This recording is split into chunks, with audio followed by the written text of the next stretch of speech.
So I would watch him tattoo. These kids would get off the bus from Fort Wayne, Indiana, downtown at the Greyhound station or wherever, and they wanted to disappear from their world. So they looked like normal kids when they got here to Dayton, and a mohawk and several tattoos later, and their parents were never finding them. And I was sort of part of that whole scene, which was called the squatter punk scene, and it was because we would just live wherever we could live, where there wasn't already somebody there. In 1989, 1990, I could tell you where all of the awesome dumpsters were.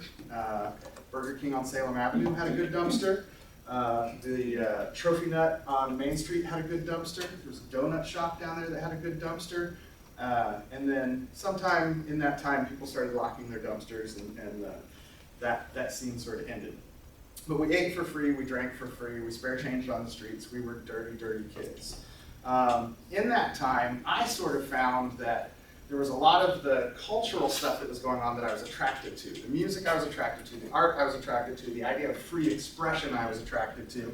But it was actually really hard work getting wasted every night.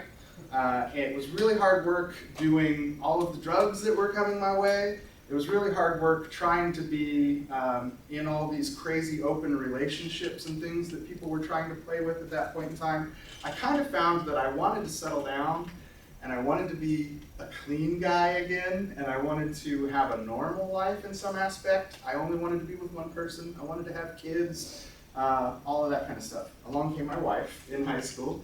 I met Michelle my first day of freshman year, and we've been together ever since. She was not a part of any of that scene. Her sister was. Her sister was definitely part of that whole scene. The band No Effects slept on her floor. Green Day, I think, slept on her floor. But Michelle was totally unfazed by all of that. Why do you have to label yourself? Why do you have to behave in this way? These people only want you around because you're willing to dive through the window and break your head open and do all the crazy stuff. And I said, you know, you're right. So through the help of my wife and the stability of her, I sort of started forming a way that I could be involved in all of that stuff, but in a positive manner. Because all of the cultural stuff that goes with the freedom of punk rock, psychedelic rock, all these different countercultural things, all of that stuff's pretty cool. Like all of that stuff, the sort of liberal side of it, where you can do what you want, you can be what you want, and you can make your own scene, that's wonderful stuff. But you know, the heroin that I saw cut through the scene was really devastating. I had a friend die huffing Freon in that time phase. It was really, really rough seeing all that stuff go on. So I kind of got to be known, when I kind of cleaned up my act a little bit, I got to be known as the grandpa of punk rock in the area, or the people started calling me Reverend, because